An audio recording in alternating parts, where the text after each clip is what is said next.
नमस्कार दोस्तों, मैं रोशन। आप सभी का स्वागत है अपने यूट्यूब चैनल स्टडी व्यू 2.0 में। आज हम लोग करने वाले हैं केंद्रीय शिक्षक पात्रता परीक्षा सीटेट 22/2/2015 के क्वेश्चन है ना, जो प्रीवियस ईयर क्वेश्चन देखने को मिलेंगे। और ये पेपर 2 जो कक्षा यानी क्लास 6 से क्लास 8 के लिए सीटेट जो क्या होंगे, क्लास 6 to 8 होंगे इसमें, जिसमें हम लोग करेंगे सामाजिक विज्ञान या सामाजिक अध्ययन के क्वेश्चन। चलिए स्टार्ट करते हैं आज का पहला क्वेश्चन से। इससे पहले आप लोग अगर चैनल पे नए हैं तो चैनल को सब्सक्राइब कर दें और वीडियो को शेयर कर दें।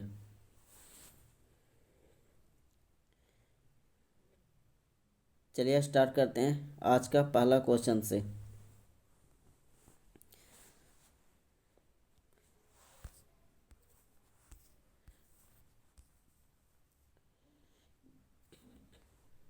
इसमें हम लोग भाग 1 करेंगे, जिसमें बाल विकास एवं शिक्षा शास्त्र का क्वेश्चन पहले करेंगे। बाल विकास शिक्षा शास्त्र का क्वेश्चन, उसके बाद सामाजिक अध्ययन का क्वेश्चन करेंगे। उसके बाद हम लोग करेंगे साथ ही साथ हिंदी का क्वेश्चन करेंगे, पूरे 30 क्वेश्चन। ठीक है, चलिए स्टार्ट करते हैं आज का पहला क्वेश्चन से। बोला जा रहा है कि गार्डनर के बहुबुद्धि सिद्धांत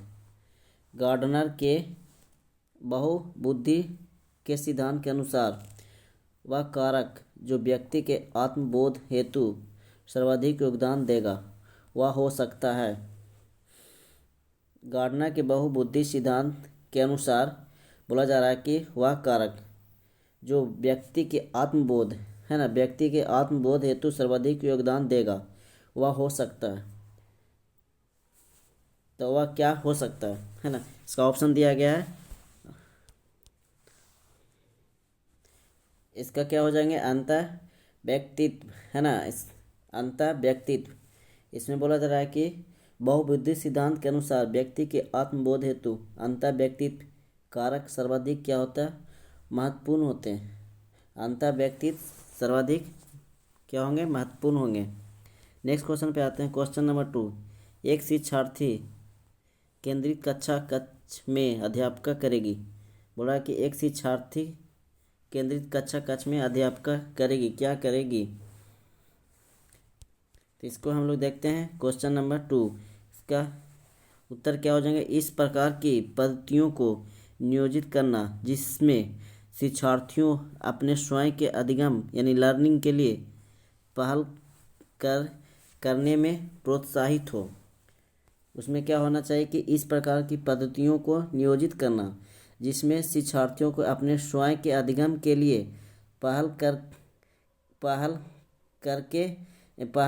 करने में प्रोत्साहित हो, है ना। उससे क्या हो, प्रोत्साहित हो। क्योंकि जो ये होती है एक शिक्षार्थी केंद्रित कक्षा के लिए सर्वाधिक महत्वपूर्ण होती है। ये सर्वाधिक क्या है, महत्वपूर्ण विधि है। क्वेश्चन नंबर 3, कोहलबर्ग के सिद्धांत की एक प्रमुख आलोचना क्या है। कोहलबर्ग के सिद्धांत की एक प्रमुख आलोचना क्या है। तो इसकी आलोचना को हम लोग देखते हैं। बोला जा रहा है कि कोहलबर्ग ने पुरुषों एवं महिलाओं की नैतिक तार्किकता में सांस्कृतिक विभिन्नताओं को महत्व नहीं दिया है। कोहलबर्ग ने पुरुष एवं महिलाओं की नैतिक तार्किकता में सांस्कृतिक विभिन्नताओं को महत्व नहीं दिया है, क्योंकि कोहलबर्ग ने अंतर्दृष्टि या सूझ द्वारा सीखने के सिद्धांत का प्रतिपादन किया है। कोहलबर्ग जो थे वो अंतर्दृष्टि या सूझ द्वारा सीखने के सिद्धांत का प्रतिपादन किया, जिसका आधार अनुभूति मूलक था। उन्होंने नैतिक तार्किकता को विकासात्मक कहा था और नैतिक विकास की स्पष्ट अवस्थाओं को बताया, परंतु पुरुषों और महिलाओं की नैतिक तार्किकता तार्किकता में सांस्कृतिक विभिन्नताओं को महत्व देने के कारण उनकी आलोचना होती है। ठीक है, यहाँ तक सभी को क्लियर हो गए होंगे। नेक्स्ट क्वेश्चन पे चलते हैं। क्वेश्चन नंबर 4 पे बोला जा रहा है, निम्नलिखित कथनों में से कौन सा वाइगोत्स्की के द्वारा प्रस्तावित विकास तथा अधिगम के बीच संबंध का सर्वश्रेष्ठ रूप में सार प्रस्तुत करता है। निम्नलिखित कथनों में से कौन सा वाइगोत्स्की के द्वारा प्रस्तावित विकास तथा अधिगम के बीच संबंध का सर्वश्रेष्ठ रूप में सार प्रस्तुत करता है? तो हो जाएगा विकास प्रक्रिया अधिगम प्रक्रिया के पीछे रह जाती है। इसमें क्या हो जाएंगे कि विकास प्रक्रिया है जो अधिगम प्रक्रिया से क्या रह जाती है, पीछे रह जाती है ना। विकास का जो प्रक्रिया है यानी लर्निंग प्रक्रिया से क्या रह जाती है, सीखने की प्रक्रिया से पीछे रह जाती है। क्वेश्चन नंबर आते हैं 5 पे। क्वेश्चन नंबर 5 देखिए। क्वेश्चन नंबर 5 बोला जा रहा है कि वाइगोत्स्की तथा पियाजे के परिप्रेक्ष्यों में एक प्रमुख विभिन्नता है। वाइगोत्स्की तथा पियाजे के परिप्रेक्ष्यों में एक प्रमुख विभिन्नता है। तो इस विभिन्नता को हम लोग देखते हैं। उसमें क्या बोला है कि भाषा एवं चिंतन के बारे में उनके दृष्टिकोण। एक क्या विभिन्नता पाया जाता है कि भाषा एवं चिंतन के बारे में उनके दृष्टिकोण, क्योंकि वाइगोत्स्की तथा पियाजे के परिप्रेक्ष्यों में एक प्रमुख विभिन्नता यह है कि भाषा चिंतन में बारे में उनके दृष्टिकोण से संबंधित है। वाइगोत्स्की बालक में भाषा एवं चिंतन के संबंध में हर प्रकार के विकास में उसके समाज का विशेष योगदान मानते हैं। समाज का क्या करते हैं, विशेष योगदान मानते हैं भाषा और चिंतन में। जबकि पियाजे है ना, वाइगोत्स्की है जो भाषा और चिंतन में समाज को विशेष योगदान मानते हैं। जबकि पियाजे के अनुसार बालक जन्म के समय कुछ जन्मजात प्रवृत्तियां एवं सहज क्रियाओं को करने संबंधी योग्यताओं को लेकर पैदा होता है। यानी पियाजे जो बोलते हैं, जो बालक पियाजे के अनुसार बालक जन्म से ही क्या होते हैं, वो लेकर आते हैं, है ना। यानी जिस समय उनका जन्म होता है बच्चे का, उसी समय वो क्या करते हैं, वो लेकर आते हैं कुछ योग्यताएं। और वाइगोत्स्की के अनुसार बच्चे कहाँ से सीखते हैं, समाज से। विकास और चिंतन उस समाज से सीखते हैं। क्वेश्चन नंबर आते हैं 6 पे। इसमें बोला जा रहा है कि इस पर अत्यधिक वाद विवाद होता है कि क्या लड़कों एवं लड़कियों में योग्यताओं का विशिष्ट समूह उनके आनुवंशिक घटकों के कारण होता है। इस संदर्भ में निम्नलिखित में से आप सबसे अधिक किससे सहमत है? बोला जा रहा है कि इस पर अत्यधिक वाद विवाद होता है कि क्या लड़कों एवं लड़कियों में योग्यताओं का विशिष्ट समूह उनके आनुवंशिक घटकों के कारण होता है। इस संदर्भ में निम्नलिखित में से आप सबसे अधिक किससे महत्व देंगे? तो सबसे अधिक महत्व की बात कर रहा है तो बोला जा रहा है कि इसमें लड़कियों को सेवा भाव के लिए सामाजिक रूप से तैयार किया जाता है। लड़कियों को सेवा भाव के लिए सामाजिक रूप से तैयार किया जाता है। जबकि लड़का की बात करते हैं तो रोने जैसा संवेग प्रदर्शित करने के लिए प्रोत्साहित किया जाता है। उसमें रोने जैसा संवेग प्रदर्शित करने के लिए क्या किया जाता है, प्रोत्साहित किया जाता है। ठीक है, नेक्स्ट क्वेश्चन पे आते हैं। क्वेश्चन नंबर 7 पे आते हैं। एक अध्यापिका यह सुनिश्चित करना चाहती है कि उसके विद्यार्थी आंतरिक रूप से प्रेरित है। मतलब उसके एक अध्यापिका यह सुनिश्चित करना चाहती है, मतलब यह जानना चाहती है कि वो एक विद्यार्थी है वो कहाँ से आंतरिक रूप से प्रेरित है। तो इस संदर्भ में वह क्या करेगी, मतलब आंतरिक रूप से उसको क्या किया गया है, प्रेरित किया गया है। तो इस संदर्भ में वो क्या करेगी, तो इसका क्या हो जाएगा कि अंतिम परिणाम पर ध्यान देने के बजाय व्यक्तिगत रूप से बच्चों की अधिगम प्रक्रिया पर ध्यान देना। मतलब अंतिम परिणाम देने के बजाय बच्चों को क्या होना चाहिए, व्यक्तिगत रूप से बच्चों की लर्निंग यानी अधिगम माने लर्निंग प्रक्रिया पर क्या करना है, उसको ध्यान देना। क्योंकि शिक्षक यह सुनिश्चित कर सकता है कि वह आंतरिक रूप से प्रेरित है, जबकि अंतिम परिणाम पर ध्यान देकर इस बात को सुनिश्चित करना बड़ा मुश्किल है। नेक्स्ट क्वेश्चन पे आते हैं। Question number 8।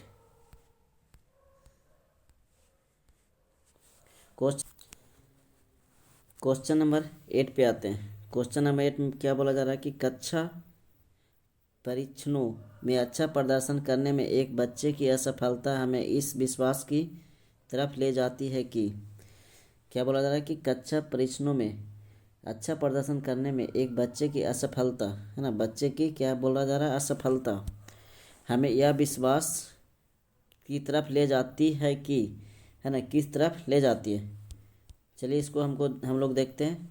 बोला जा रहा है कि पाठ्यक्रम शिक्षण पद्धति, है ना, पाठ्यक्रम शिक्षण पद्धति तथा आकलन प्रक्रियाओं पर विचार करने की आवश्यकता, है ना। बच्चे की असफलता के क्या क्या है कि पाठ्यक्रम और शिक्षण पद्धति क्या है उसका, आकलन प्रक्रियाओं पर विचार करने की आवश्यकता होती है। तो ये क्या हो जाएंगे, इसका right answer option number B. Next question पे आते हैं। क्वेश्चन नंबर 9 पे बोला जा रहा है कि आपकी कक्षा में कुछ बच्चे हैं, ठीक है, आपकी कक्षा में कुछ बच्चे हैं जो गलतियां करते हैं।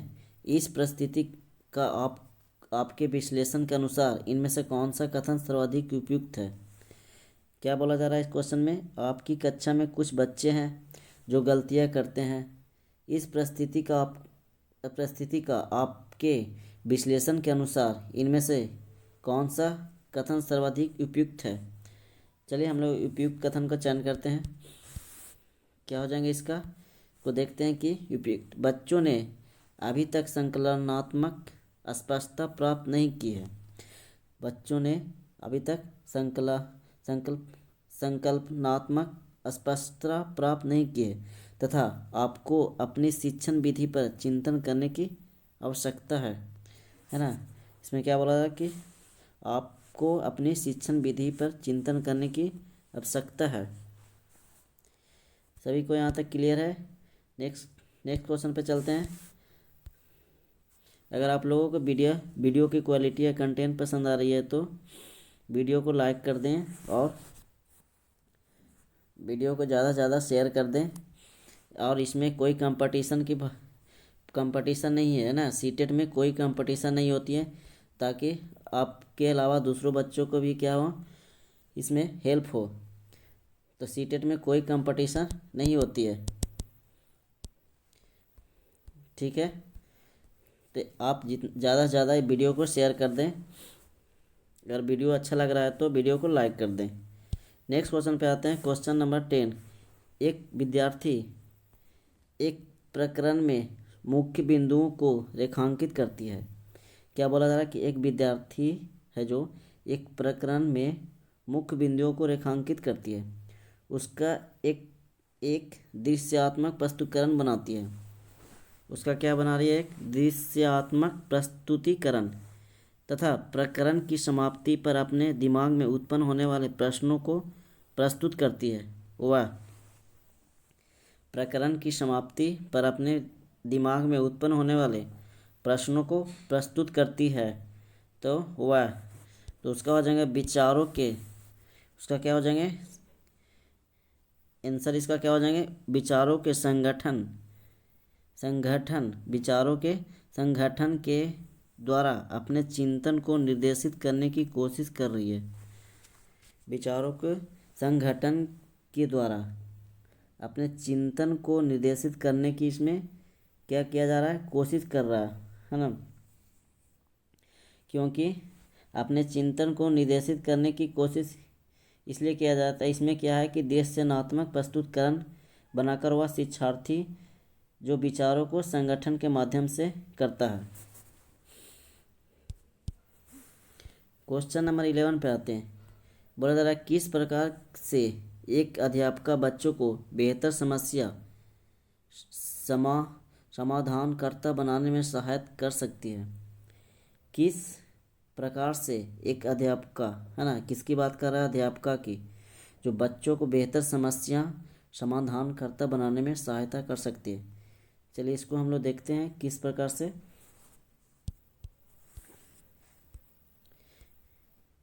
इसका क्या हो जाएगा कि बच्चों को बोला जा रहा है कि बच्चों को विविध प्रकार की समस्याओं को समाधान करने के मौके देना। बच्चों को विविध प्रकार की समस्याओं को समाधान करने का उसको मौका देना तथा उनका हल करते समय सहयोग देना, है ना। बच्चों को जो भी समस्याएं आती है उसको क्या करना है, उनको और मौका देना है ताकि बच्चे उसको अच्छे तरह से और जान सके और सीख सके, और उन जो भी उसमें गलतियां हो उसको सुधार करने के लिए आपको उसमें सहयोग देना चाहिए। ठीक है, नेक्स्ट क्वेश्चन पे चलते हैं। Question number 12। निम्न कथन में से आप किससे सहमत है? निम्न कथन में से आप किससे सहमत हैं? तो सहमत की बात आता है, इसमें देख लेते हैं कौन सा कथन से सहमत है।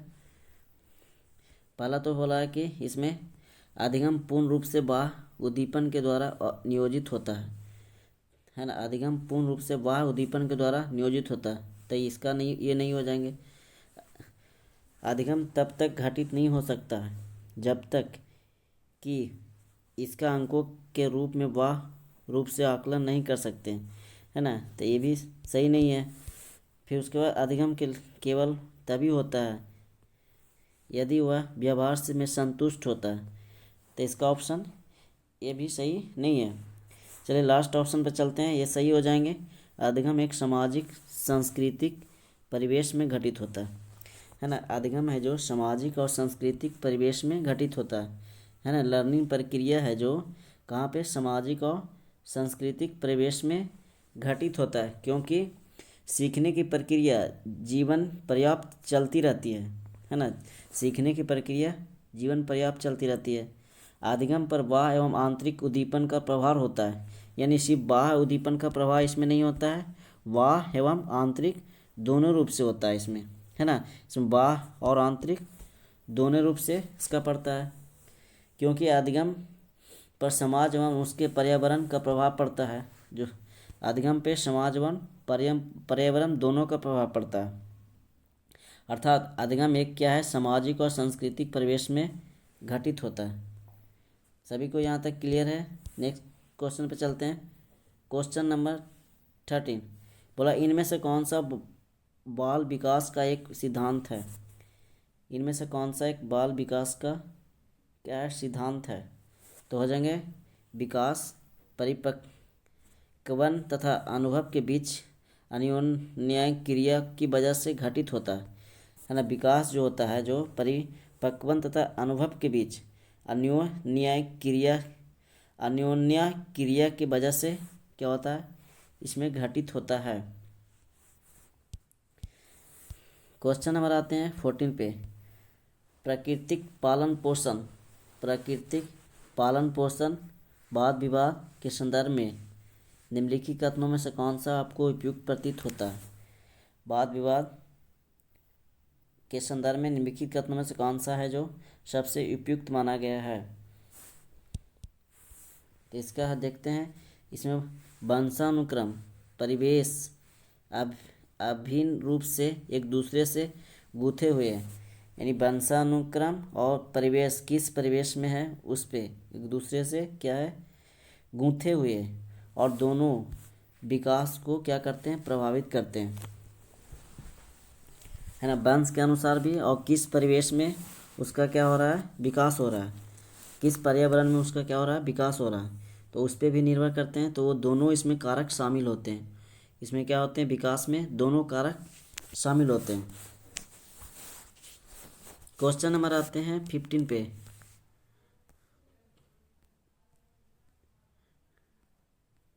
क्वेश्चन नंबर 50, सामाजिकरण एक प्रक्रिया है। बोला जा रहा है कि सामाजिकरण एक क्या है, प्रक्रिया है। तो क्या है, मूल्यों, विश्वासों तथा अपेक्षाओं को अर्जित करने की, है ना, मूल्यों की, विश्वासों तथा अपेक्षाओं को अर्जित करने की क्या है, सामाजिकरण एक प्रक्रिया है, क्योंकि जिसके माध्यम से क्या होते हैं, मनुष्य समाज में विभिन्न व्यवहार, रीति रिवाज, गतिविधियाँ आदि को सीखता है ना। सारी चीज़ों को क्या करता है, समाज में मनुष्य सीखता है। क्वेश्चन नंबर 16 बोला जा रहा है कि पियाजे अनुमोदन करते हैं कि पूर्व संक्रियात्मक बच्चे याद रखने में असमर्थ होते हैं। निम्न कारकों में से किसको उन्होंने इस असमर्थता के लिए जिम्मेवार ठहराया है। तो वो किनको असमर्थता के लिए सबसे जिम्मेदार ठहराया गया है। चलिए देखते हैं पियाजे के अनुसार इसका क्या हो जाएगा कि विचार की अनुक्रमणीयता, है ना, पलट ना सके, है ना, विचार की अनुक्रमणीयता यानी पलट नहीं सके, इसमें क्या हो जाएंगे, पलट नहीं सके। इसमें बोला जा रहा है कि क्वेश्चन नंबर 70 पे आते हैं। क्वेश्चन नंबर 70 बोला जा रहा है कि पियाजे के सिद्धांत के अनुसार बच्चे निम्न में से किसके द्वारा सीखते हैं। पियाजे के सिद्धांत के अनुसार बच्चे निम्न में से किसके द्वारा सीख लेते हैं। तो सीखने की बात आ रहा है बच्चे को, तो इसका हो जाता है अनुकूलन की प्रक्रिया। इसमें क्या होती है, पियाजे के द्वारा अनुकूलन की प्रक्रिया, जो बच्चे अनुकूलन की प्रक्रिया द्वारा क्या करते हैं, सीख लेते हैं। क्वेश्चन नंबर 18 वाइगोत्स्की के अनुसार समीपस्थ विकास का क्षेत्र है। वाइगोत्स्की के अनुसार समीपस्थ विकास का क्षेत्र माना गया। तो इसका हो जाएगा बच्चे के द्वारा स्वतंत्र रूप से किए जा सकने वाले तथा सहायता के साथ करने वाले कार्य के बीच अंतर। वाइगोत्स्की के अनुसार बच्चे के द्वारा स्वतंत्र रूप से किए जा सकने वाले तथा सहायता के साथ, जो सहायता उसके मिल रहा है बच्चों को, सहायता के साथ करने वाले कार्य के बीच का अंतर। नंबर आते हैं 19 पे। क्वेश्चन नंबर 19 में बोला जा रहा है कि एक बहुसांस्कृतिक कक्षा कक्ष में एक अध्यापिका सुनिश्चित करेगी कि आकलन में निम्नलिखित में से सम्मिलित हो। एक बहुसांस्कृतिक कक्षा कक्ष में एक अध्यापिका सुनिश्चित करेगी कि आकलन में निम्नलिखित में से सम्मिलित हो। मैंने आकलन में क्या क्या सम्मिलित होना, मानी मूल्यांकन, जिसको बोलते हैं क्या, मूल्यांकन में क्या क्या सम्मिलित होना चाहिए। चलिए इसको हम लोग देखते हैं। इसका क्या हो जाएगा कि अपने विद्यार्थियों की सामाजिक सांस्कृतिक और पृष्ठभूमि, अपने विद्यार्थियों की सामाजिक सांस्कृतिक और पृष्ठभूमि होना चाहिए, क्योंकि प्रभावशाली वो क्या करता है, कार्यक्रम की प्रभावशीलता और निर्धारण करना, छात्र के सीखने की प्रक्रिया और परिवेश के बारे में उपयुक्त निर्णय लेना। इसलिए बहुत ही सांस्कृतिक और कक्षा कक्ष में एक अध्यापकों को आकलन हेतु सुनिश्चित करना चाहिए कि आकलन में विद्यार्थियों की सामाजिक संस्कृति और पृष्ठभूमि सम्मिलित हो। क्वेश्चन नंबर आते हैं 20। चलिए इसको देखते हैं। बोला जा रहा है कि एक उच्च प्राथमिक विद्यालयों के संरचनात्मक कक्षा कक्ष में अपने स्वयं के आकलन में विद्यार्थियों की भूमिका निम्नलिखित में से क्या देखा जाएगा। एक उच्च प्राथमिक विद्यालयों के संरचनात्मक कक्षा कक्ष में अपने स्वयं के आकलन में विद्यार्थियों की भूमिका में निम्नलिखित में से क्या देखा जाएगा। चलिए इसको हम लोग देखते हैं। इसका क्या हो जाएंगे उत्तर। ऑप्शन नंबर सी, विद्यार्थी अध्यापक के साथ आकलन के लिए योजना बनाए, है ना। विद्यार्थी है जो अध्यापक के साथ मिलकर क्या बनाए, है ना, मूल्यांकन के लिए क्या बनाए, योजना बनाए। क्योंकि उच्च प्राथमिक विद्यालयों के संरचनात्मक कक्षा कक्ष में विद्यार्थी अध्यापक के साथ आकलन के लिए योजना बनाकर स्वयं आकलन में अपनी भूमिका का निर्वहन कर सकते हैं। क्या करते हैं, अपनी भूमिका का उसमें निर्वहन कर सकते हैं। क्वेश्चन नंबर आते हैं 21। समावेशिक शिक्षा के लिए पीछे मूलाधार यह है कि जो समावेशी शिक्षा मतलब एक समान शिक्षा पीछे मूलाधार यह है कि समाज में विभिन्नता है और विद्यालयों को इस विभिन्नता के प्रति संवेदनशील होने के लिए समावेशी होने की आवश्यकता है ना। समावेशी शिक्षा होना मतलब सभी को एक समान शिक्षा देना, सभी को क्या करना, एक समान शिक्षा देना। क्वेश्चन नंबर 22 पे आते हैं। बोला निम्नलिखित में से कौन सा तरीका अध्यापका के द्वारा एक सृजनात्मक बच्चे की पहचान करने के लिए सर्वाधिक उपयुक्त होगा। निम्नलिखित में से कौन सा तरीका है जो एक सृजनात्मक बच्चे की पहचान करने के लिए क्या होंगे, सर्वाधिक उपयुक्त माना जाएगा।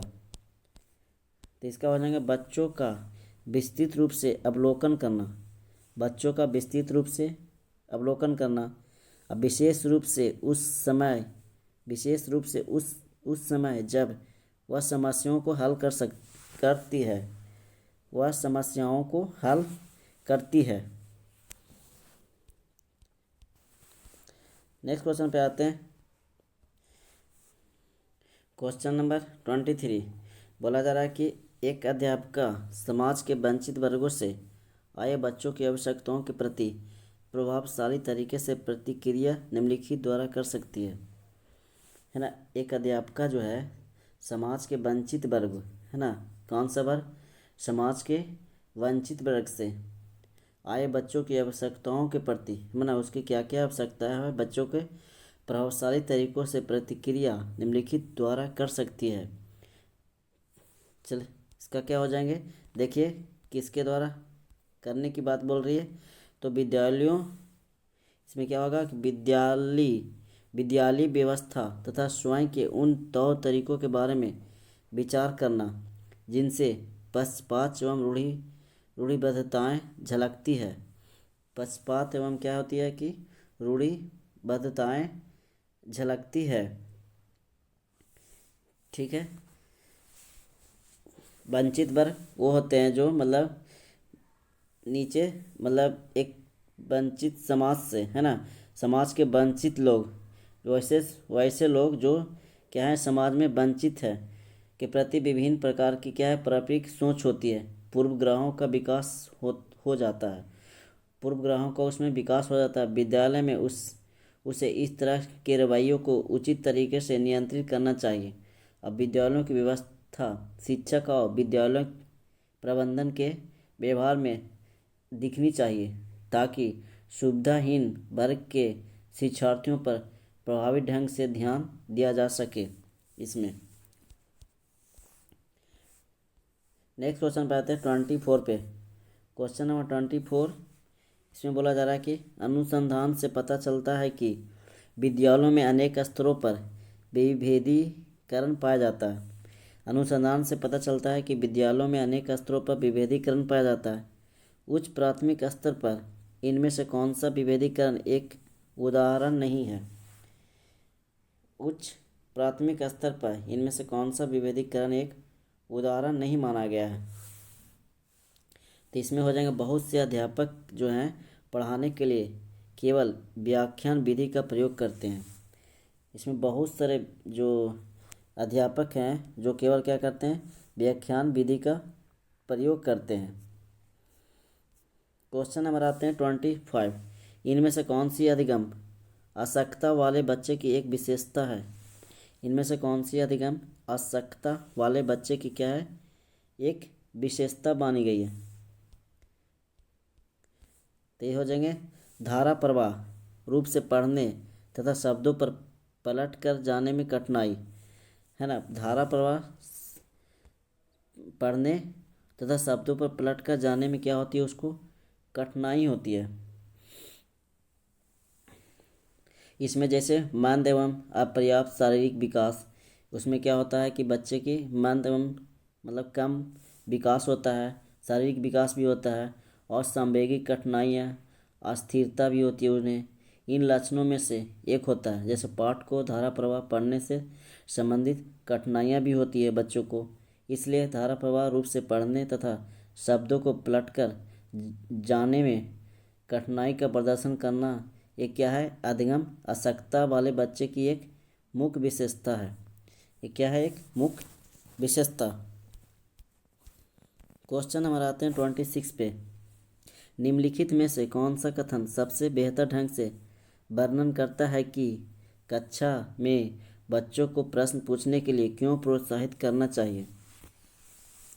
निम्नलिखित में से कौन सा कथन सबसे बेहतर ढंग से वर्णन करता है कि कक्षा में प्रश्न पूछने के लिए क्यों प्रोत्साहित करना चाहिए, बच्चों को क्यों प्रोत्साहित करना चाहिए। इसमें तो हो जाएंगे प्रश्न अन्योन्य क्रिया के द्वारा, जो प्रश्न है अन्योन्य क्रिया है ना, प्रश्न अन्योन्य क्रिया के द्वारा अधिगम को आगे बढ़ाते हैं तथा संकलनात्मक स्पष्टता की दिशा में बढ़ाते हैं।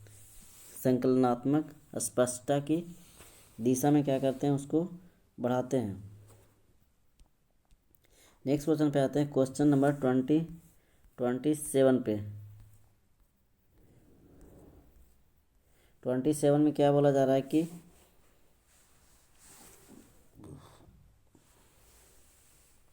क्वेश्चन नंबर 27, निम्नलिखित में से कौन सी आकलन पद्धति विद्यार्थियों की सर्वोत्तम क्षमता को प्रेरित करेगी।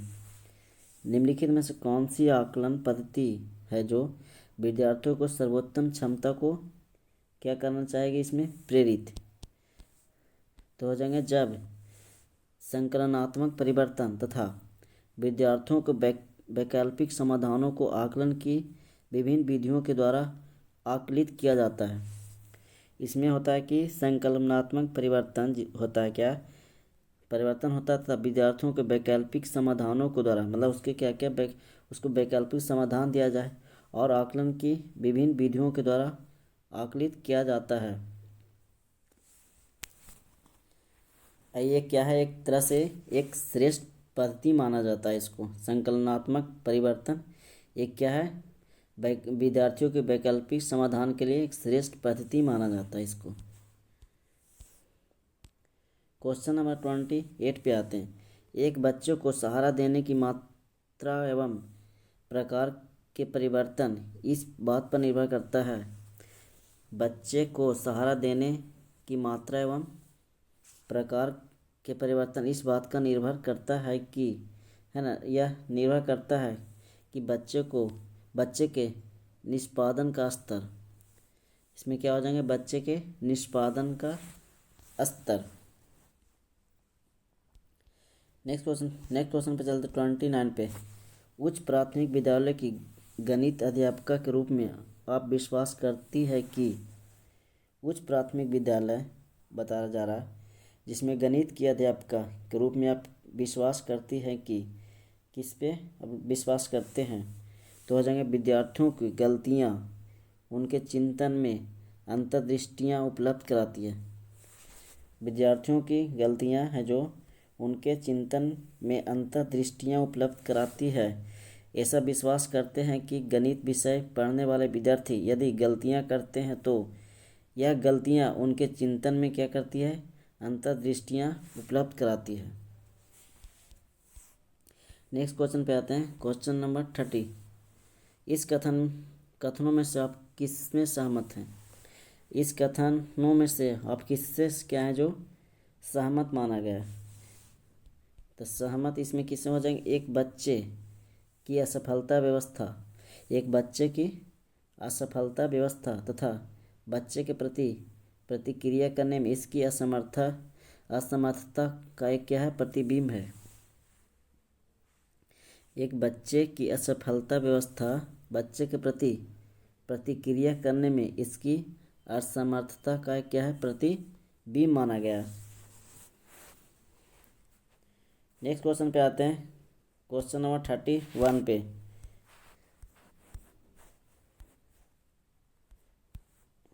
यहाँ से भाग 2, जिसमें हम लोग सामाजिक अध्ययन के क्वेश्चन देखने को मिलेंगे। यहाँ से हम लोग बाल विकास एवं शिक्षा शास्त्र के क्वेश्चन पूरे 30 क्वेश्चन कर लिए हैं। चलिए स्टार्ट करते हैं 31 क्वेश्चन नंबर 31 से। निम्नलिखित में से मानचित्रों का कौन सा एक घटक नहीं है? मानचित्रों का कौन सा एक बोला जा रहा है कि घटक नहीं है? तो इसका आकार, इसका क्या हो जाएंगे? आकार। मानचित्र का 3 घटक होते हैं। प्रतीक होता है उसमें दिशा होता है, और उसमें क्या होती है? दूरी होती है।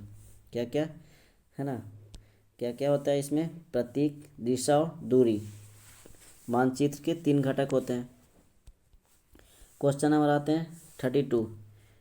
अपने कक्षीय समतल पर पृथ्वी के अक्ष का झुकाव कोण कितना है? झुकाव कोण की बात कर रहे हैं तो ये सभी को पता होंगे, लगभग 66.5 डिग्री।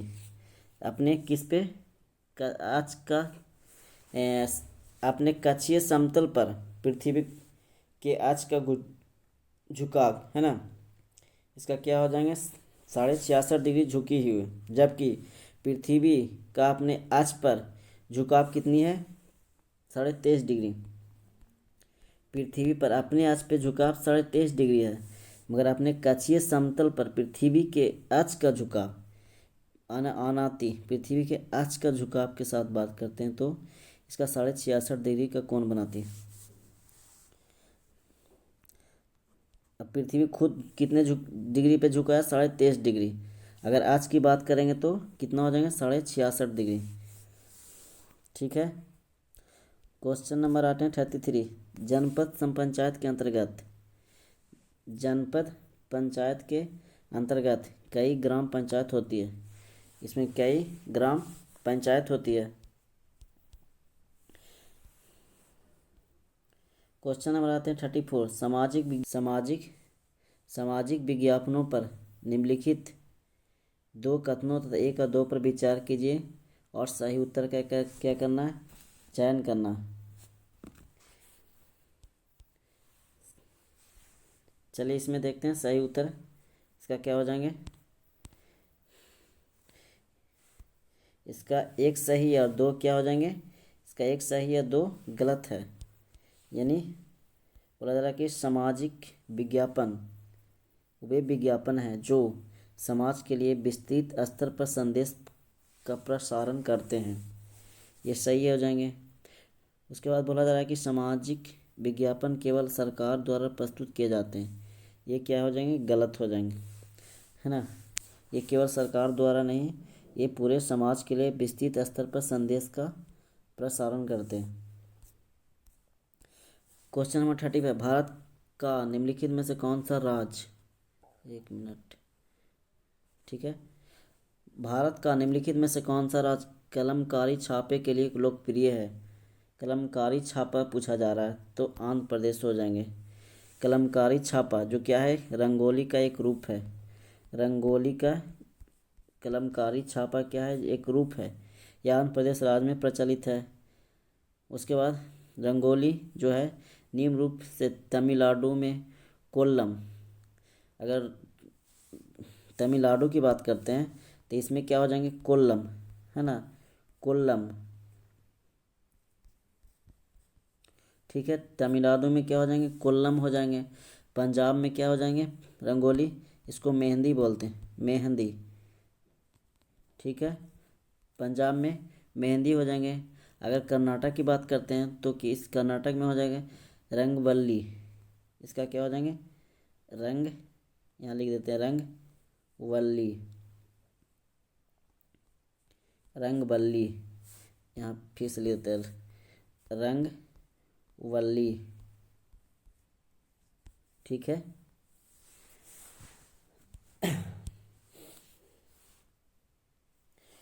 नेक्स्ट क्वेश्चन पे आते हैं। क्वेश्चन में क्लियर है सभी को यहाँ तक कि किसी को कोई दिक्कत नहीं होना चाहिए। अगर वीडियो अच्छा लग रहा है तो वीडियो को लाइक कर दें, चैनल पे नए हैं तो चैनल को सब्सक्राइब कर दें।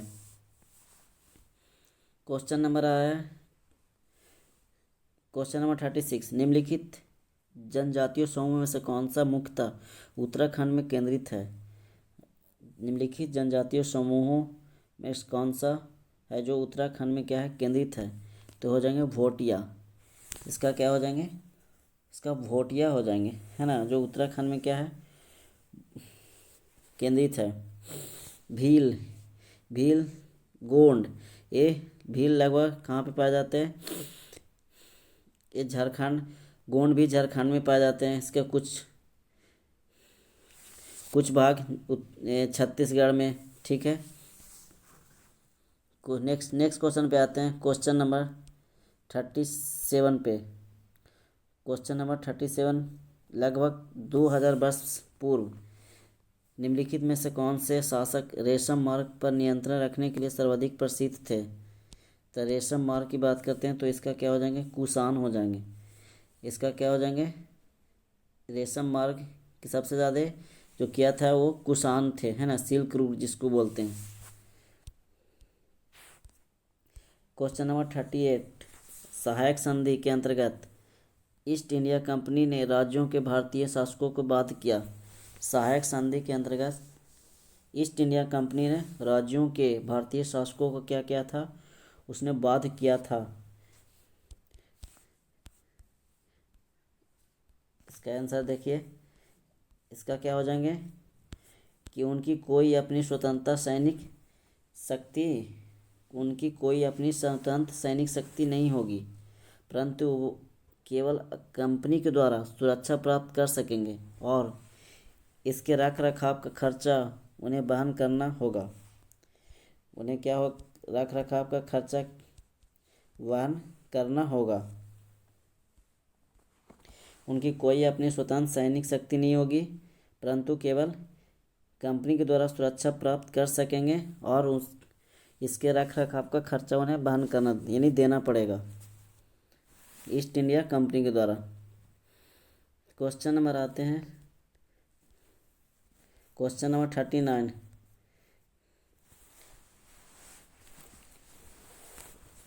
अहोम के विषय में निम्नलिखित में से कौन सा कथन सत्य नहीं है। अहोम के विषय में निम्नलिखित में से कौन सा कथन सत्य नहीं है ना। तो निगेटिव इसमें हम लोग को देखना है कौन सा सत्य नहीं। तो अहोम क्या है, जो राज्यों कुल में विभाजित था जिन्हें हम पाइक कहा जाता था। अहोम है जो राज्यों कुलों में क्या था, विभाजित था, जिसको हम लोग पाइक कहते हैं। इसमें अहोम राज्य जिन लोगों में जबरन काम लिया जाता था उसको हम पाइक करते थे। जिन लोगों राज्य में जिन लोगों से जबरन काम करवाते थे उसको हम लोग क्या बोलते थे, पाइक कहते थे। जो समाज अहोम था जो किस में विभाजित था, ये समाज कुलों में विभाजित था जिन्हें हम खेल कहते थे। अहोम है जो समाज कुलों में विभाजित था जिसको हम लोग खेल कहते थे। ठीक है, क्लियर है। क्वेश्चन नंबर आते हैं 30, क्वेश्चन नंबर 40, हैगियोग्राफी संबंधित है। हैगियोग्राफी संबंधित है संत के जीवनी लेखन से। इसका क्या हो जाएंगे, संत के जीवनी लेखन से। नेक्स्ट क्वेश्चन पर आते हैं 41, निम्नलिखित में से कौन सा एक उष्णकटिबंधीय घास स्थल है। निम्नलिखित में से कौन सा एक उष्णकटिबंधीय घास स्थल है, तो क्या हो जाएंगे, सवाना। सवाना की बात करते हैं तो सवाना कहाँ पे पाए जाते हैं, अफ्रीका महाद्वीप में पाए जाते हैं, है ना, ये अफ्रीका महाद्वीप में पाए जाते हैं। ठीक है, जो है उष्णकटिबंधीय घास के मैदान है, जबकि पम्पास, स्टेपिज तथा डॉन्स, पम्पास, स्टेपिज, डॉन्स, ये क्या है, शीतोष्ण कटिबंधीय है। सवाना है जो उष्ण कटिबंधीय है, याद रखिएगा, सवाना है जो उष्ण कटिबंधीय है। स्टेपी, पम्पास, डॉन है जो शीतोष्ण कटिबंधीय घास स्थल है। यहाँ तक क्लियर है सभी को। नेक्स्ट क्वेश्चन पे आते हैं, क्वेश्चन नंबर 42, खाद्य सुरक्षा के विषय में निम्नलिखित दो कथनों 1 और 2 विचार कीजिए।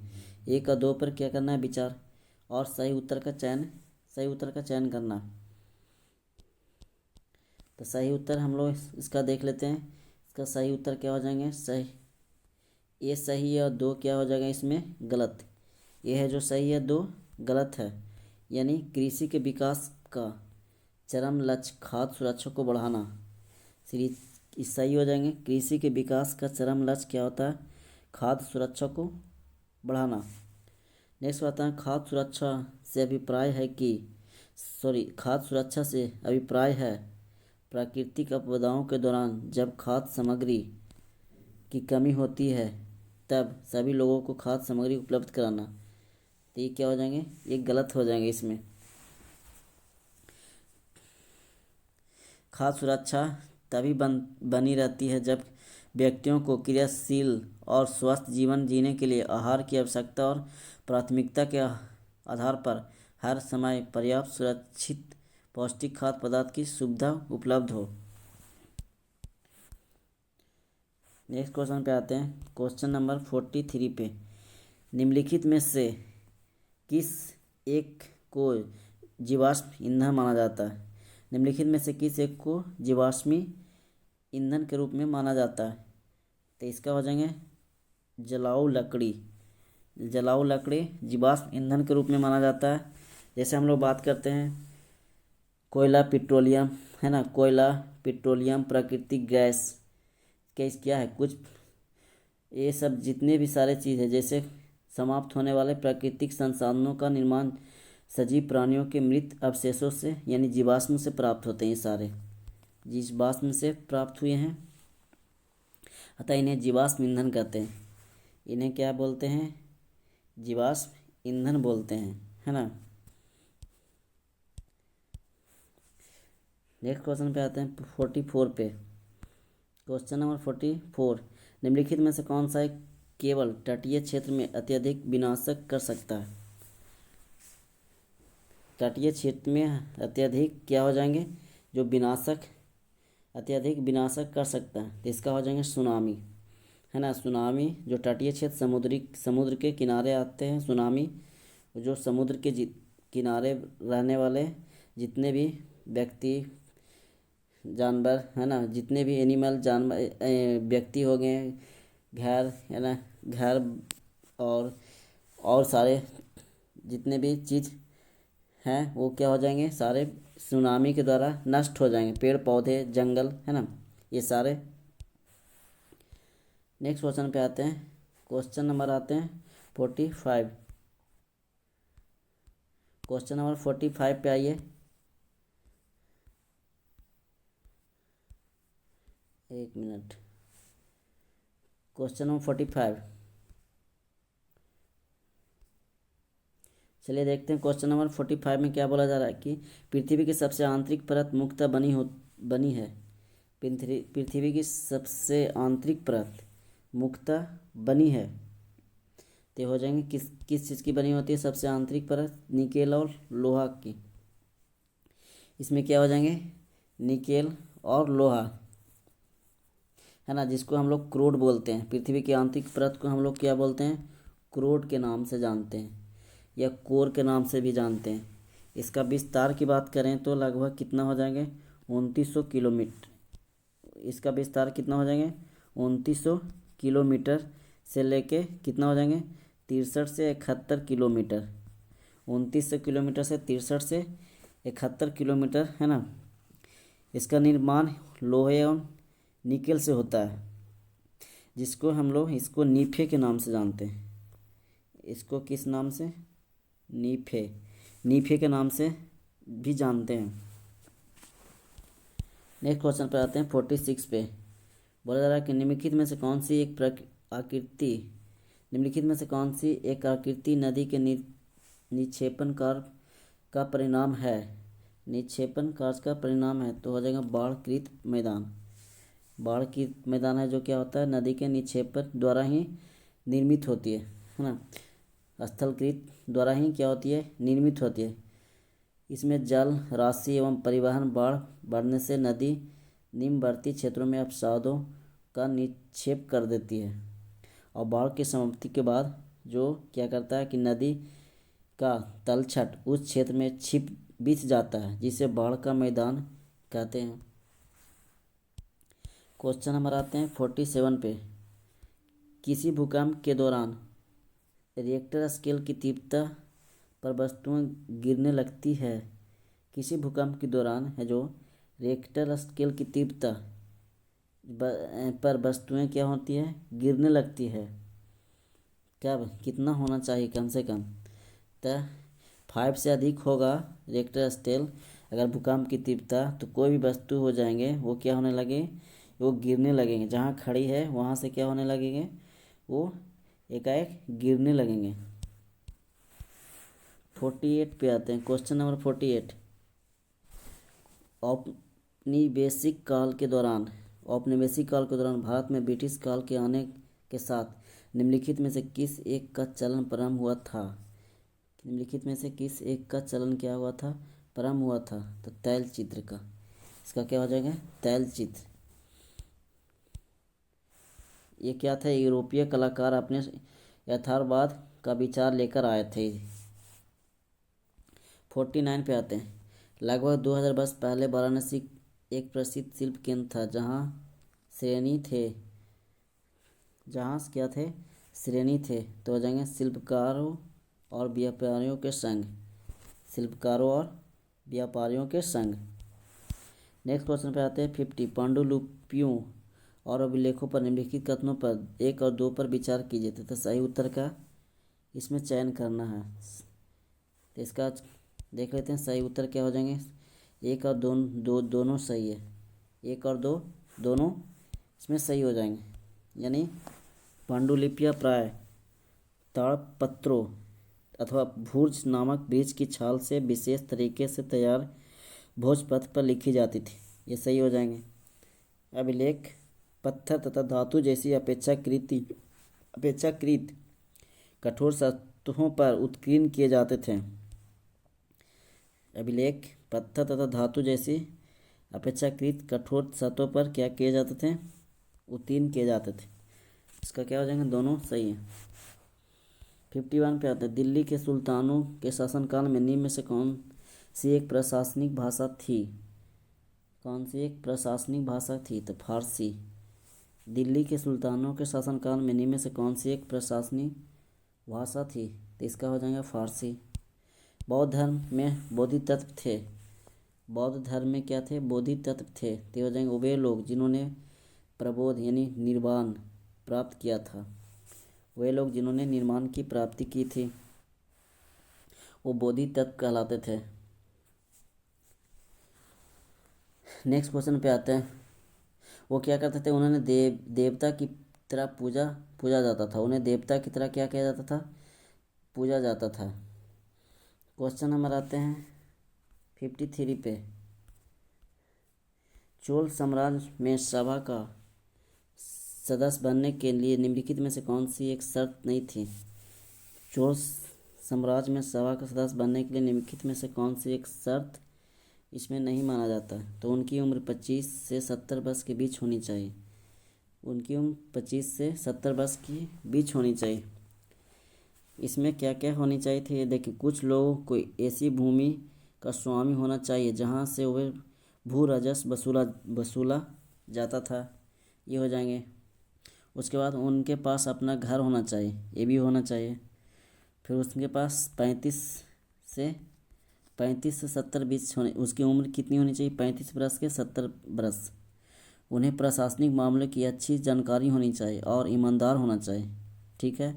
उसके बाद अगला पॉइंट पे आते हैं। यदि कोई पिछले 3 सालों में किसी समिति का सदस्य रहा हो तो वह किसी और समिति का सदस्य नहीं बन सकता, है ना। नेक्स्ट पॉइंट पे आते हैं। Question number 54। रौलेट अधिनियम 1919 का विरोध किया गया था क्योंकि रौलेट जो अधिनियम था 1919 का विरोध किया गया था क्योंकि इसने अभिव्यक्ति की स्वतंत्रता जैसे मौलिक अधिकारों पर अंकुश लगाया, पुलिस को और अधिक अधिकार दिए थे इसमें। नेक्स्ट क्वेश्चन पे आते हैं। Question number 55। चाणक्य के अनेक विचार पर एक पुस्तक में लिखे गए हैं जिसने जाना जाता है। जो चाणक्य के अनेक विचार है एक पुस्तक लिखे गए हैं जिसे जाना जाता है। तो चाणक्य की पुस्तक कौन सा हो जाएंगे इसमें, अर्थशास्त्र। क्या हो जाएंगे, अर्थशास्त्र। 56 पे आते हैं। गर्भगृह कुछ प्रारंभिक हिंदू मंदिरों का सबसे महत्वपूर्ण भाग था। गर्भगृह कुछ प्रारंभिक हिंदू मंदिरों का क्या था? सबसे महत्वपूर्ण भाग था। तो इसका हो जाएगा वह स्थान जहाँ मुख्य देवी या देवता की मूर्ति को रखा जाता था। गर्भगृह होता था वह स्थान जहाँ कुछ प्रमुख देवी और देवता की मूर्तियों को क्या करता था? रखा जाता था।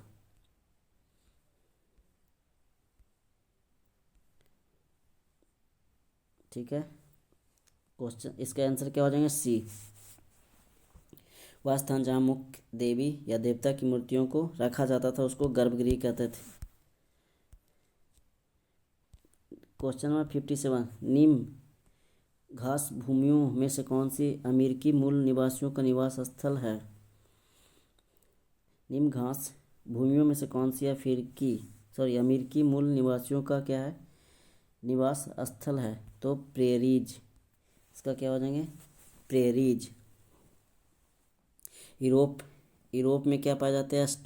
स्टेपिज। यूरोप में स्टेपिज। उसके बाद अर्जेंटीना में पंपास, दक्षिण अफ्रीका में बेल्स नामक घास की भूमि पाई जाती है ना। एक बार और देख लीजिए, प्रेरीज है जो कहाँ पे? अमेरिका में, उत्तरी अमेरिका में। स्टेपिज की बात करते हैं तो क्या हो जाएंगे? स्टेपिज इसका हो जाएंगे अर्जेंटीना। पंपास की बात करते हैं तो हो जाएंगे दक्षिण अफ्रीका। पंपास आ जाएंगे जो दक्षिण अफ्रीका में पाए जाते हैं। वेल्स की बात करते हैं, एक मिनट, पंपास क्या हो जाएंगे? अर्जेंटीना में, है ना। पंपास हो जाएंगे अर्जेंटीना में और स्टेपिज हो जाएंगे यूरोप में और बेल्स हो जाएंगे जो दक्षिण अफ्रीका में। ठीक है, क्वेश्चन नंबर आते हैं 58, विशेष रूप से निर्मित तालाबों और पोखरों में मत्स्य पालन को जाना जाता है। विशेष रूप से निर्मित तालाबों और पोखरों में मत्स्य पालन को नाम से जाना जाता है। तो हो जाएंगे पीसी कल्चर। तो क्या हो जाएंगे? PC culture. बेरिंग जलडमरू मध्य पानी का संकरा भाग को जोड़ता है। बेरिंग जलडमरू मध्य पानी का संकरा भाग को जोड़ता है। तो अटलांटिक महासागर और प्रशांत महासागर क्या हो जाएंगे? अटलांटिक महासागर और प्रशांत महासागर या चुस्की सागर, इसको आर्टिक महासागर। आर्टिक महासागर को हम चुस्की सागर भी कहते हैं। इसको क्या बोलते हैं? चुस्की सागर के नाम से भी जानते हैं। क्वेश्चन नंबर आते हैं 60 पे। देखते हैं 21 मार्च और 23 सितंबर को पूरी पृथ्वी पर दिन और रात बराबर होते हैं। इसका कारण क्या है? जो 21 मार्च और 23 सितंबर पूरे पृथ्वी पर क्या होते हैं? दिन और बराबर होते हैं। इसका क्या कारण है? जो सूर्य की किरणें विषुवत पर सीधी पड़ती है और इस स्थिति में कोई भी ध्रुव सूर्य की ओर झुका नहीं होता है ना। इसमें क्या बोला जा रहा है कि सूर्य की किरणें है जो विषुवत वृत्त पर सीधी पड़ती है। इस स्थिति में कोई भी ध्रुव सूर्य की ओर झुका इसमें नहीं होता। नेक्स्ट क्वेश्चन पे चलते हैं। क्वेश्चन नंबर 61, सामाजिक बोला जा रहा है कि सामाजिक विज्ञान के शिक्षण में प्रयोग की जाने वाली भाषा कैसी होनी चाहिए? सामाजिक विज्ञान के शिक्षण में प्रयोग की जाने वाली भाषा कैसी होनी चाहिए? तो तटस्थ और संवेदनशील। इसमें क्या होगा? तटस्थ और संवेदनशील होनी चाहिए। क्वेश्चन नंबर आते हैं 62, लोकतांत्रिक संस्थानों पर प्रोजेक्ट करके दिखाया जा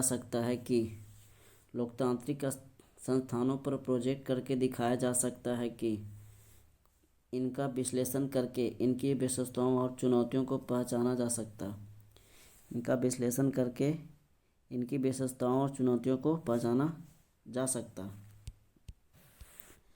नेक्स्ट क्वेश्चन आता है 63 पे, संक्रियात्मक मूल्यांकन निम्नलिखित के लिए उपयुक्त है। संक्रियात्मक मूल्यांकन निम्नलिखित के लिए क्या है, उपयुक्त माना गया है। तो इसमें हो जाएंगे शिक्षण अधिगम प्रक्रिया के दौरान प्रगति का आकलन। शिक्षण अधिगम प्रक्रिया के दौरान क्या होना चाहिए, इसमें प्रगति का आकलन। 64 पे आते हैं। वृत्त आरेख किसके लिए उपयोगी है। जो वृत्त आरेख है वो किसके लिए क्या है, उपयोगी माना जाता है। तो समग्र के संबंध में किसी एक मूल्य को प्रदर्शित करना। समग्र के संबंध में किसी एक मूल्य को प्रदर्शित करना, क्योंकि वृत्त आरेख द्वारा समग्र संबंधी किसी मूल्य को प्रदर्शित किया जाता है। इस आरेख में अलग अलग मदों को आसानी से व्यक्त किया जाता है। बजट में किए जाने वाले विभिन्न मदों का खर्च राशि को वृत्त आरेख में ही दिखाया जाता है। ठीक है। 65 पे आते हैं। कक्षा 6 के इतिहास की पाठ्य पुस्तक के प्रत्येक पाठ की शुरुआत एक युवा लड़की या लड़के द्वारा की गई है।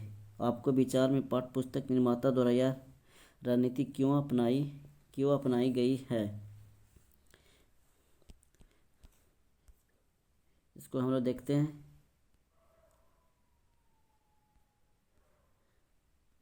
इसका क्या हो जाएंगे कि इसमें क्या हो जाएंगे, विद्यार्थियों में पूछताछ तथा खोज की भावना को विकसित करना। विद्यार्थियों में पूछताछ और खोज की भावना को विकसित करना। क्वेश्चन नंबर 66 पे आते हैं। आप अलाउद्दीन खिलजी या मोहम्मद बिन तुगलक के शासनकाल में एक किसान हैं और आप सुल्तान द्वारा लगाया गया कर नहीं चुका सकते हैं, तो आप क्या करेंगे। उपयुक्त प्रश्न में से किसको बढ़ावा दिया जा रहा है। उपयुक्त प्रश्न में से इतिहास के संदर्भ में कल्पना। इसमें क्या हो जाएंगे, इतिहास के संदर्भ में कल्पना को क्या किया जा रहा है कि बढ़ावा दिया जा रहा है। नेक्स्ट क्वेश्चन पे आएंगे। Question number 67।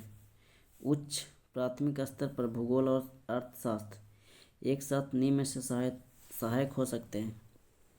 उच्च प्राथमिक स्तर पर भूगोल और अर्थशास्त्र निम्न में से एक साथ क्या हो सकते हैं, सहायक हो सकते हैं।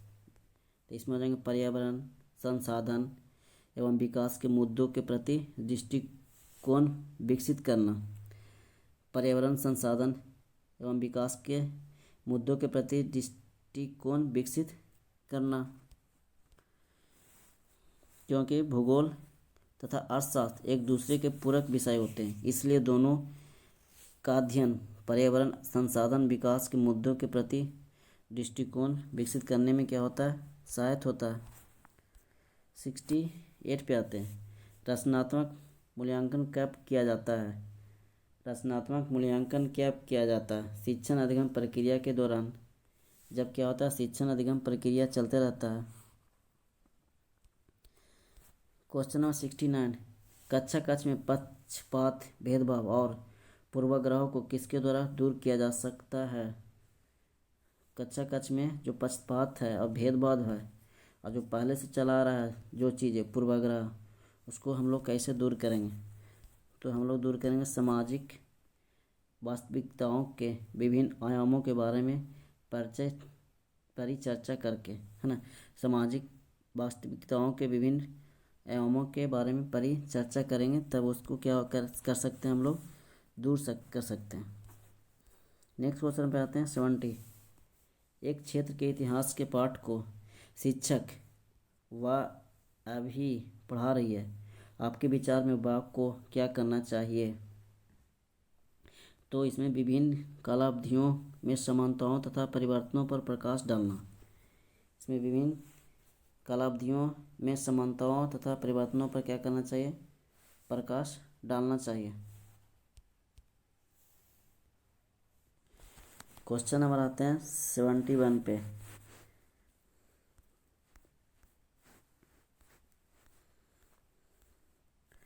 क्वेश्चन नंबर 71 में बोला जा रहा है कि मूल्यांकन का उद्देश्य क्या है। मूल्यांकन का उद्देश्य क्या है। तो इसमें शिक्षण अधिगम प्रक्रियाओं में सुधार लाना। शिक्षण अधिगम प्रक्रियाओं में क्या करना, उसको सुधार लाना, क्योंकि बालक किस अधिगम द्वारा ज़्यादा सीख सकता है ना। बालक किस अधिगम प्रक्रिया द्वारा ज़्यादा सीख सकता है। 72 पे आते हैं। सामाजिक विज्ञान के शिक्षण में ऐतिहासिक फिल्में उपयोगी है। सामाजिक विज्ञान के शिक्षक में ऐतिहासिक क्या है जो फिल्में हैं जो इसका उपयोगी माना जा रहा है। तो इसका क्या हो जाएंगे, एक विशेष सामाजिक संरचना के विभिन्न आयामों का सजीव चित्रण करने में।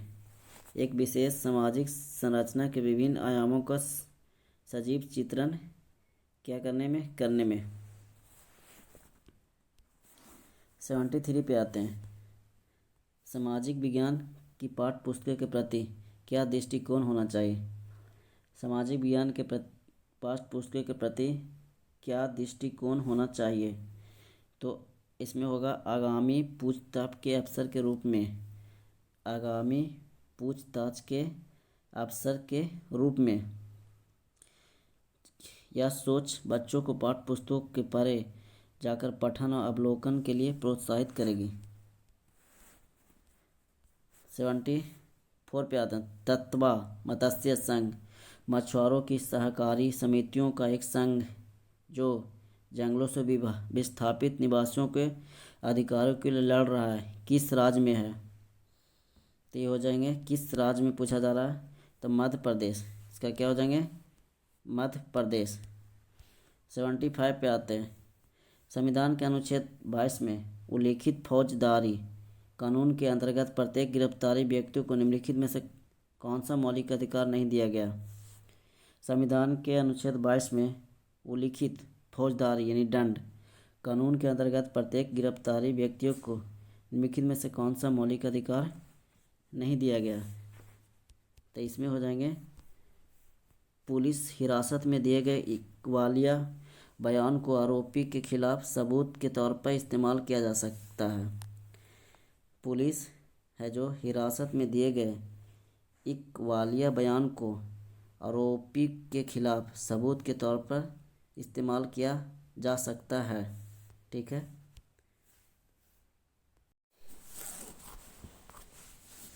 Question number 76। इसमें बोला जा रहा है कि विधानसभा के सदस्य विधानसभा के सदस्य क्या होते हैं, लोगों द्वारा चुने जाते हैं। क्या हो जाएंगे, लोगों द्वारा चुना जाता है यानी जनता के द्वारा चुने जाते हैं विधानसभा के सदस्य। क्वेश्चन नंबर आते हैं 77 पे। गठबंधन सरकार से अभिप्राय है। गठबंधन सरकार से अभिप्राय है चुनावों के बाद किसी भी दल को स्पष्ट बहुमत न मिलने की स्थिति में दो से अधिक जो चुनावों के बाद किसी भी दल को स्पष्ट बहुमत न मिलने की स्थिति में दो से अधिक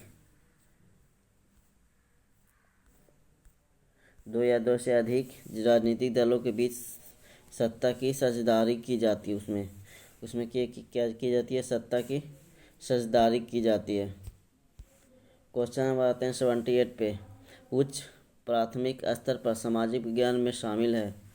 उच्च प्राथमिक स्तर पर सामाजिक विज्ञान में शामिल है। तो इसमें हो जाएंगे भूगोल, इतिहास, राजनीतिक विज्ञान तथा अर्थशास्त्र। भूगोल, इतिहास, राजनीतिक विज्ञान तथा क्या हो जाएंगे, अर्थशास्त्र। नेक्स्ट क्वेश्चन पे आते हैं। क्वेश्चन नंबर आते हैं 79। सामाजिक विज्ञान शिक्षण का आधार पत्र किस पर बल देता है।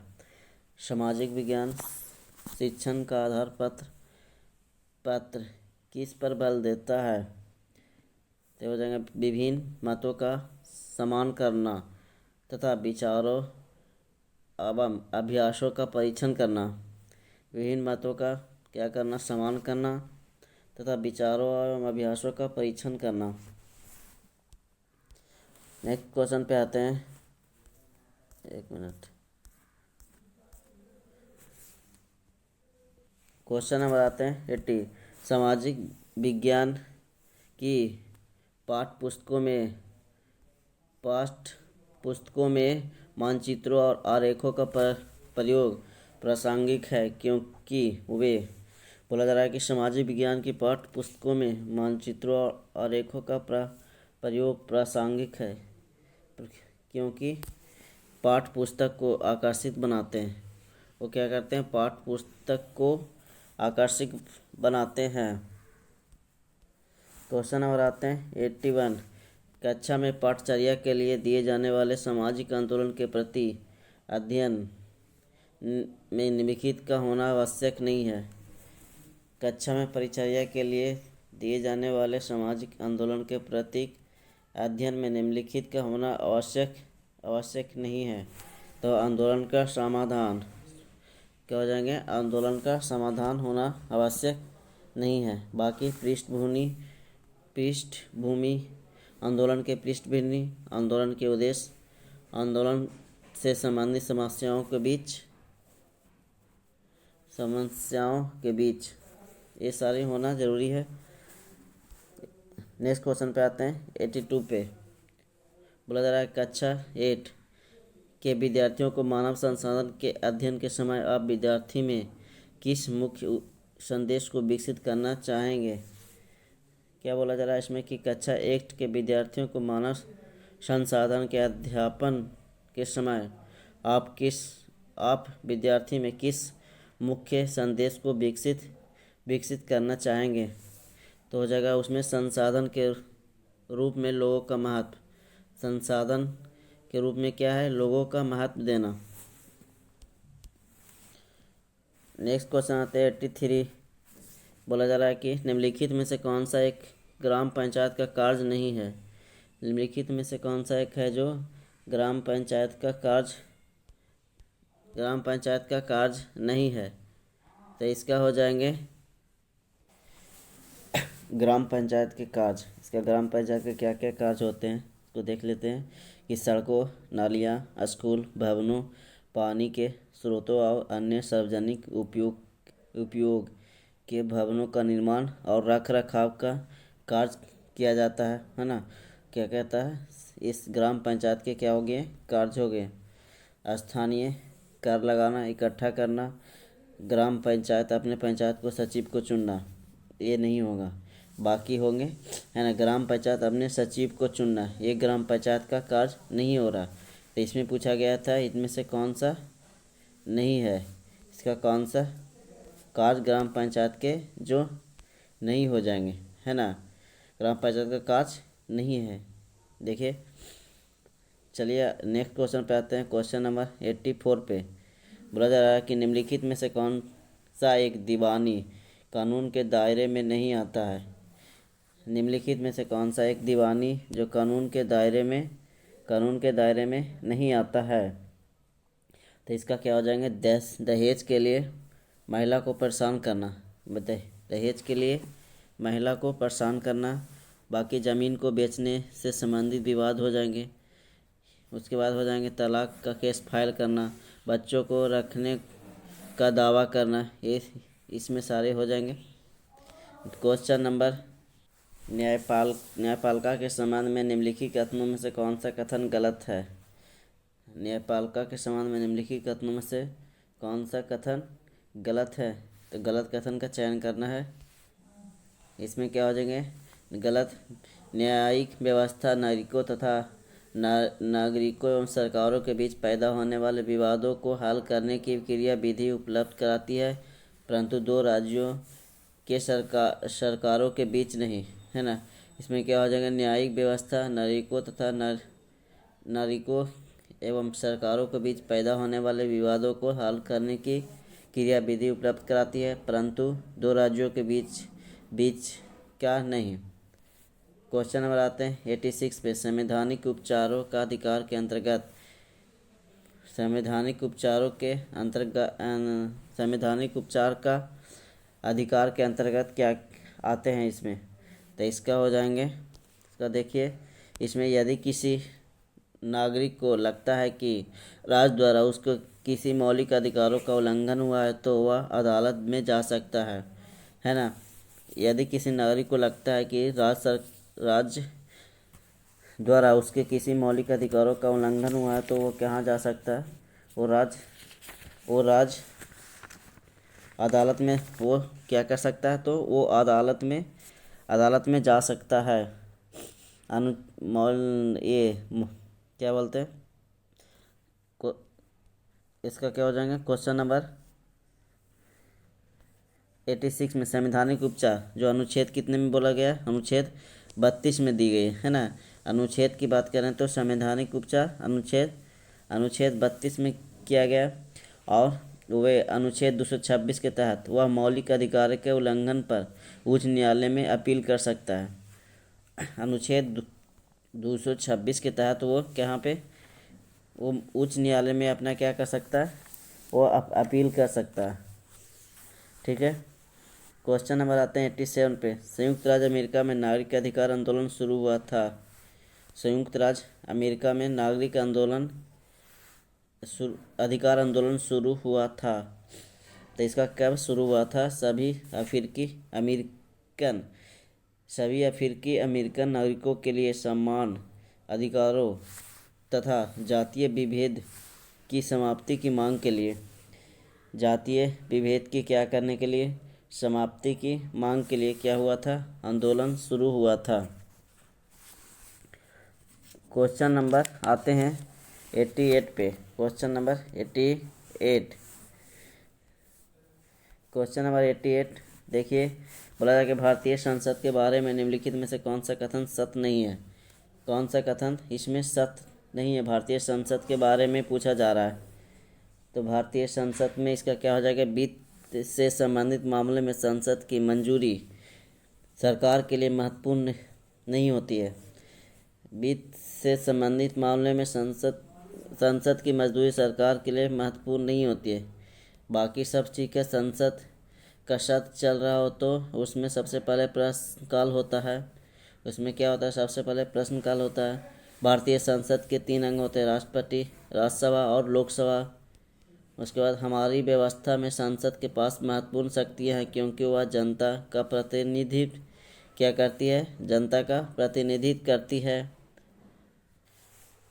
Question number 89। सामाजिक विज्ञान पढ़ाते समय एक शिक्षक का प्रयास होना चाहिए। सामाजिक विज्ञान पढ़ाते समय एक शिक्षक का प्रयास होना चाहिए तथ्यों, मूल्यों तथा आदर्शों पर बल देना। तथ्यों, मूल्यों तथा आदर्शों पर क्या करना? बल देना। ठीक है। नेक्स्ट क्वेश्चन पे आते हैं। Question number 90। बोला जा रहा है कि मान लीजिए कि सामाजिक विज्ञान की प्रस्तावित पाठ्य पुस्तक विद्यार्थियों के लिए कठिन है, तो आप क्या करेंगे? मान लीजिए कि सामाजिक विज्ञान की प्रस्तावित पाठ्य पुस्तक विद्यार्थियों के लिए कठिन है, तो आप क्या करेंगे? विभिन्न प्रकार की पूरक सामग्रियाँ प्रदान करेंगे।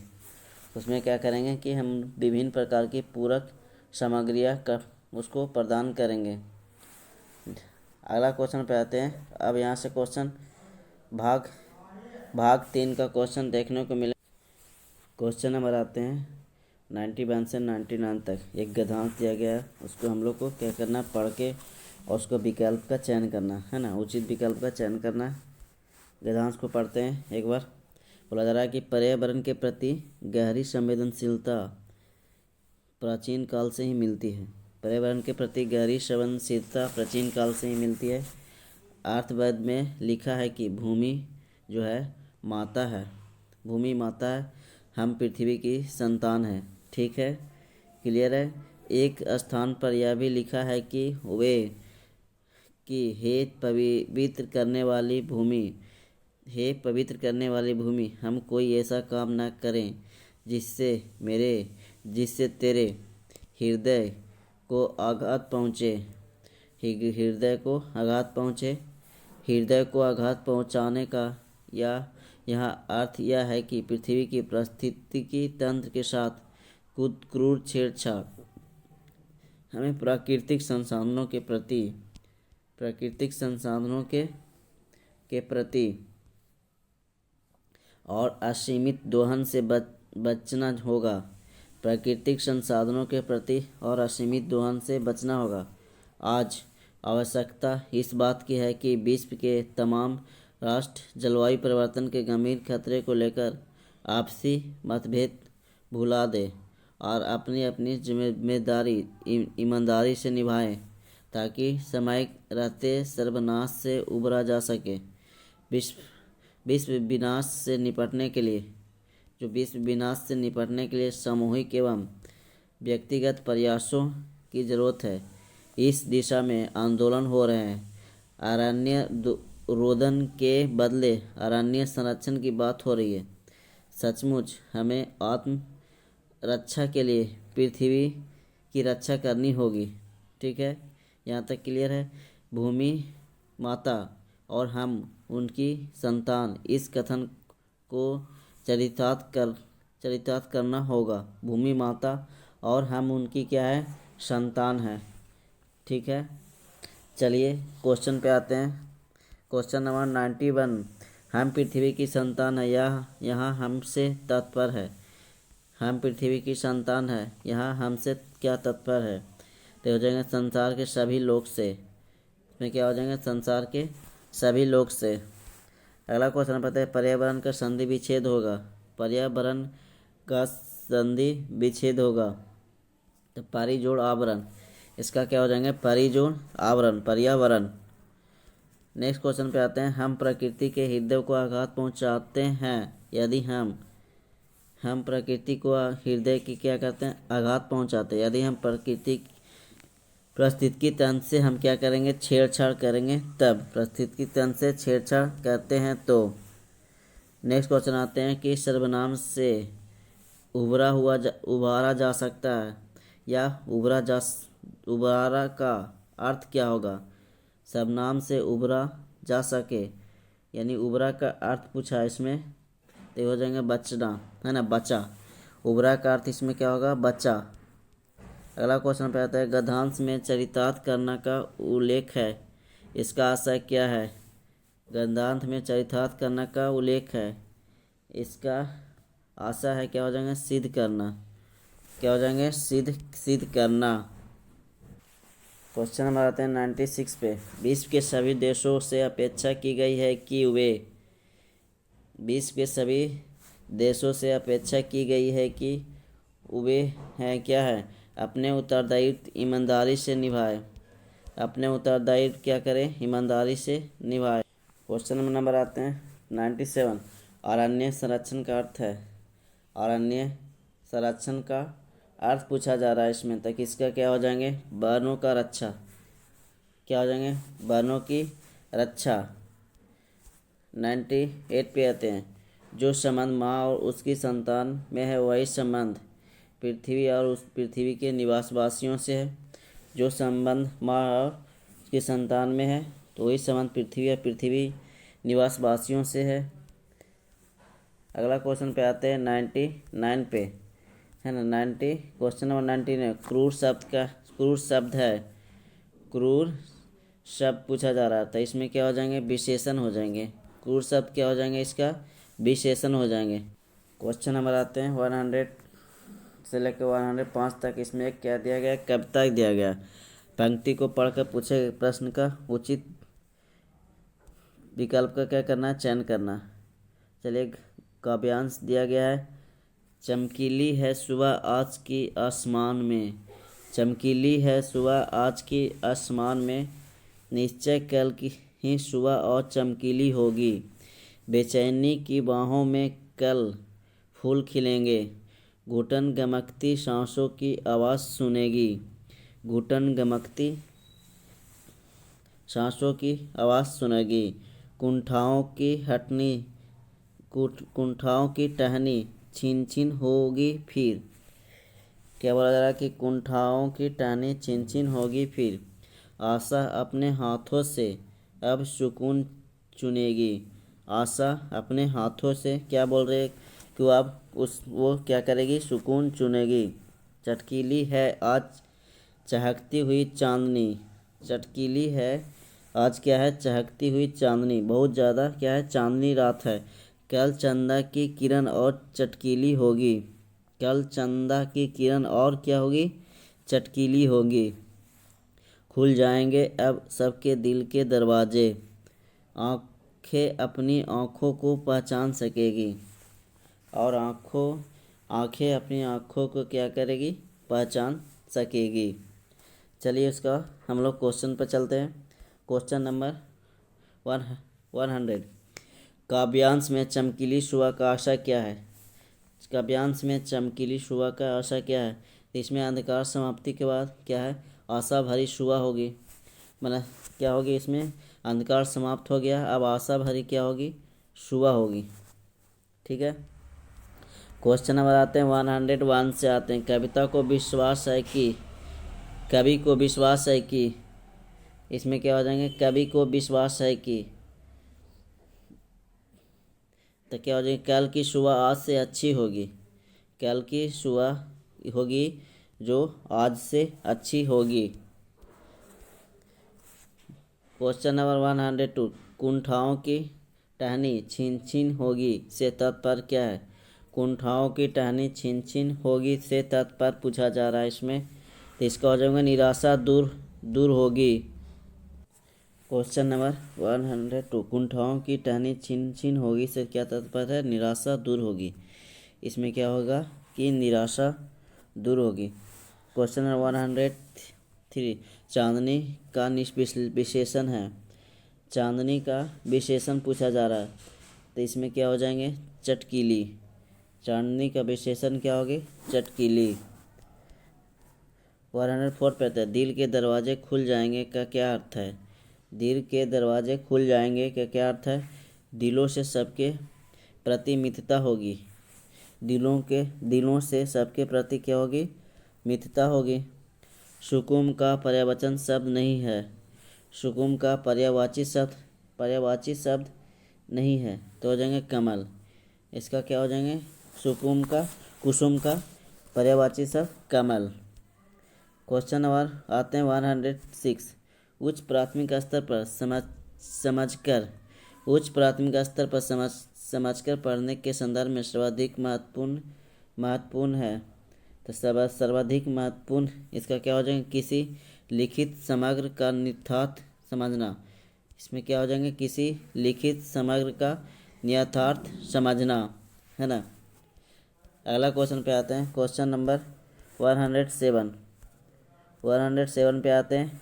उच्च प्राथमिक स्तर पर बच्चों की हिंदी भाषा की क्षमता के आकलन में कार्यपरक पक्ष पर बल देने की आशा है। इसमें क्या बोला? उच्च प्राथमिक स्तर पर बच्चों की हिंदी भाषा की क्षमता के आकलन में कार्यपरक पक्ष पर बल देने की आशा है। तो ये हो जाएंगे भाषा प्रयोग पर बल देना। इसमें क्या होगा? भाषा प्रयोग पे बल दिया जाता है। क्वेश्चन नंबर 100, उच्च प्राथमिक स्तर पर बच्चों की मौखिक अभिव्यक्ति का सतत आकलन करने के लिए सर्वाधिक उचित तरीका है। तो बच्चों की मौखिक अभिव्यक्ति का सतत आकलन करने का सर्वाधिक तरीका क्या हो जाएगा? प्रश्न पूछना, प्रतिक्रिया व्यक्त करना और परिचर्चा, है ना, या परिचर्या। उपयुक्त सभी, इसमें क्या हो जाएंगे? इसका उपयुक्त सभी। 109 पे आते हैं। व्याकरण की समझ को संदर्भपरक प्रश्नों के माध्यम से आंकना। व्याकरण की समझ को संदर्भपरक आंकों को मापना। तो हो जाएगा पूर्ण और उचित। इसका क्या हो जाएंगे? पूर्ण और उचित हो जाएंगे। 110 पे आते हैं। उच्च प्राथमिक स्तर पर भाषा सीखने को प्रभावित करता है। उच्च प्राथमिक स्तर पर भाषा सीखने को प्रभावित करता है। तो इसका हो जाएगा शिक्षक का भाषा शिक्षण संबंधित रवैया। शिक्षक का भाषा शिक्षण संबंधित क्या हो जाएंगे? इसका रवैया हो जाएंगे।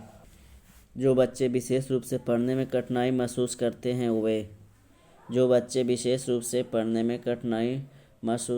हैं वे क्या हो जाएंगे? डिस्लेक्सिया से ग्रसित होते हैं। वो क्या होते हैं? डिस्लेक्सिया से ग्रसित होते हैं। क्वेश्चन नंबर आते हैं 112 पे। भाषा अर्जन में बच्चे भाषा को अर्जित करते हैं। भाषा अर्जन में भाषा को क्या करते हैं? बच्चे। तो इसमें भाषा को क्या किया जाता है? सहज और स्वाभाविक रूप से सीखते हैं। इसमें सहज और स्वाभाविक रूप से क्या करते हैं? सीखते हैं। उच्च प्राथमिक स्तर पर बहुभाषिक कक्षा में बच्चों की भाषाएं। उच्च प्राथमिक स्तर पर बहुभाषी कक्षा में बच्चों की भाषाएं पूछा जा रहा तो एक संसाधन है। इसका क्या हो जाएंगे? एक संसाधन है। क्वेश्चन नंबर 114, उच्च प्राथमिक स्तर पर हिंदी भाषा की समावेशी कक्षा का स्वरूप निर्धारित करने में सर्वाधिक महत्वपूर्ण है। तो इसका हो जाएंगे शिक्षण प्रक्रिया। क्या हो जाएंगे, शिक्षण प्रक्रिया। भाषा सीखने में सामाजिक अंतःक्रिया, भाषा सीखने में सामाजिक अंतःक्रिया का महत्वपूर्ण स्थान है। इस कथन का संबंध से है। बोला जा रहा है कि भाषा सीखने में सामाजिक अंतःक्रिया का महत्वपूर्ण स्थान है। इस कथन का संबंध आशा से है। चलिए इसको देखते हैं। इस संबंध का संबंध आशा से है, तो इसका हो जाएंगे स्किनर। किसका हो जाएंगे, स्किनर के आशा से। क्वेश्चन नंबर 116, हिंदी भाषा की बारीकी को सही रूप से समझने की क्षमता का विकास करने के लिए आप क्या करेंगे। हिंदी भाषा को समझने की क्षमता को विकसित करने के लिए आप क्या करेंगे। तो इसका क्या हो जाएंगे, इसमें हो जाएंगे हिंदी भाषा विभिन्न प्रयोगों से युक्त सामग्री उपलब्ध कराना। हिंदी भाषा के विभिन्न प्रयोगों से युक्त सामग्री क्या करना, उपलब्ध करवाना। नेक्स्ट क्वेश्चन पे आते हैं। उच्च प्राथमिक स्तर पर हिंदी भाषा शिक्षण के लिए क्या अपेक्षित नहीं है ना। उच्च प्राथमिक स्तर पर हिंदी भाषा शिक्षण के लिए क्या अपेक्षित इसमें नहीं है। तो इसका हो जाएगा सुनकर शब्दाश दोहराने की क्षमता का विकास। इसका क्या हो जाएगा, सुनकर शब्द जो दोहराने की क्षमता का विकास। अगला क्वेश्चन पे आते हैं। क्वेश्चन नंबर 180, हिंदी भाषा शिक्षक के रूप में आप किसे सबसे अधिक महत्वपूर्ण मानते हैं। हिंदी भाषा शिक्षक के रूप में आप किसको सबसे अधिक मानते हैं। तो बच्चों को विभिन्न संदर्भों में भाषा प्रयोग सिखाना।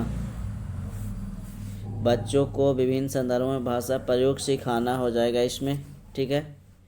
अगला क्वेश्चन पे आते हैं।